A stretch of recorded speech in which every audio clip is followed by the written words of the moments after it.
Assalamu alaikum, I'm Manar from Morocco and you're watching Rockistani Reactions. In today's video, I react to a video by Infomentary about Peer Kamil, most powerful novel exposing Qadiani. So یہ پیر کامل کے بارے میں جب اردو سیکھ رہی تھی اور Urdu novels ڈھونڈنے کی کوشش کر رہی تھی تو وہ مجھے تعارف ہوا ہے یہ پیر کامل سے، لیکن اتنا لمبا ہے کہ مجھ سے پڑھا نہیں گیا، لیکن وہ اتنا مشہور ہے کہ اگر آپ کسی بھی پاکستانی سے پوچھیں تو وہ ٹاپ آف دا لسٹ میں ہوگا پیر کامل. اور اس کی سٹوری کے بارے میں، فل سٹوری کے بارے میں مجھے پتہ نہیں ہے، آپ لوگ سارے جانتے ہوں گے کہ اس کی کیا سٹوری ہے، لیکن مجھے اس ویڈیو کے ذریعے پوری سٹوری جاننے کو ملے گی. اس کے علاوہ اگر آپ کوئی اور سورس جانتے ہیں جس سے مجھے اس ناول کے بارے میں اور مزید جاننے کو ملے گا تو please share in the comments. So آئیے اس کے بارے میں جانتے ہیں. Let's start the video. 1 2 3.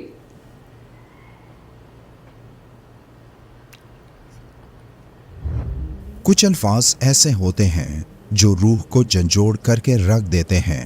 کچھ باتیں ایسی ہوتی ہیں جو آپ کو آپ کی منزل کی طرف لے کر چلے. اگر کبھی آپ کو لگے کہ آپ کا ذہن بھٹک چکا ہے، آپ سوچ میں ہو کہ کیا کریں اور کیا نہ کریں، ذہنی دباؤ اتنا بڑھ جاتا ہے کہ انسان کوئی غلط قدم اٹھانے پر مجبور ہو جاتا ہے. ایسے میں کوئی دلاسا، کوئی ایک لفظ بہت قیمتی بن جاتا ہے. یہ ایک لفظ آپ کی سوچ، آپ کی زندگی بدل سکتا ہے.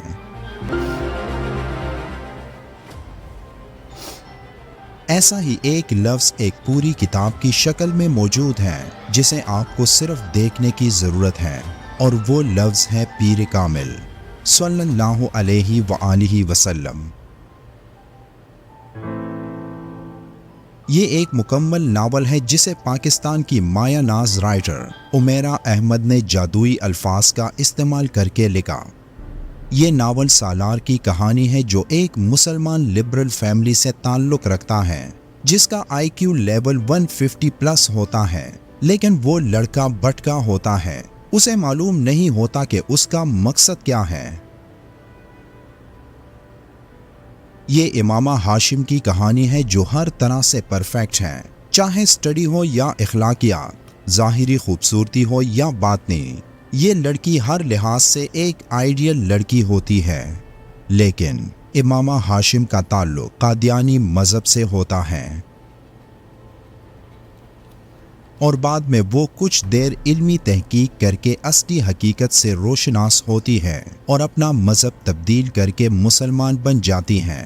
لیکن کیسے مسلمان ہوتی ہے، یہ اس ناول کا بہترین حصہ ہے جو آپ کو یقیناً اچھلنے پر مجبور کر دے گا.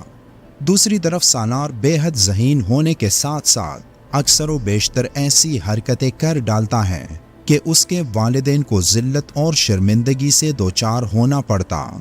ایسے ہی ایک بیہودہ حرکت جو بقول اس کے ایک ایڈونچر ہوتی ہے، اس ایڈونچر میں اس کی امامہ ہاشم کے ساتھ حادثاتی طور پر ملاقات ہوئی. دونوں کا تعلق امیر کبیر گھرانوں سے ہوتا ہے، لیکن دونوں کی زندگیاں ایک دوسرے کے بالکل متضاد ہوتی ہیں. مگر وقت گزرنے کے ساتھ ساتھ ان کی زندگیوں میں ایسے تغیرات پیش آتے ہیں جو ان کو بالکل بدل کر رکھ دیتے ہیں. سچ کہوں تو پہلی بار یہ کتاب پڑھتے وقت مجھے ایسا ہی لگا کہ شاید میں اسے ختم نہ کر پاؤں، لیکن جیسے جیسے سالار اور امامہ کی دنیا میں اترنے لگا تو پوری کتاب پڑھنے تک حقیقتاً میں نے اور کوئی کتاب چھوئی تک نہ ہوگی. اگر یہ کہا جائے کہ یہ ناول کتابوں کی دنیا کا ارطغرل الغازی ہے جسے ایک ڈرامے نے پاکستانیوں کی نیندیں حرام کی تھی، جس کے 5 سیزنز اور 2 گھنٹے کا ہر ایپیسوڈ ایک ہی ہفتے میں دیکھنے کا ٹرینڈ بن چکا تھا، یہی کریز اس ناول پڑھنے والوں کا بھی بن جاتا ہے. جب اسے پڑھنے والا اس ناول کے ایک ایک لفظ کی جادوئی دنیا میں اترتا ہے تو تب اسے اپنے ارد گرد ہوش نہیں رہتا. لیکن اگر آپ سوچ رہے ہیں کہ یہ ایک لو سٹوری ہے تو ایسا نہیں، بلکہ اس ناول کا مرکزی تھیم 2 جہانوں کے سردار رسول اللہ صلی اللہ علیہ وآلہ وسلم کی ذات اقدس پر رکھا گیا، اور یہی وجہ ہے کہ ناول کے ٹائٹل میں پیر کامل سے مراد حضرت محمد صلی اللہ علیہ وآلہ وسلم ہی ہیں.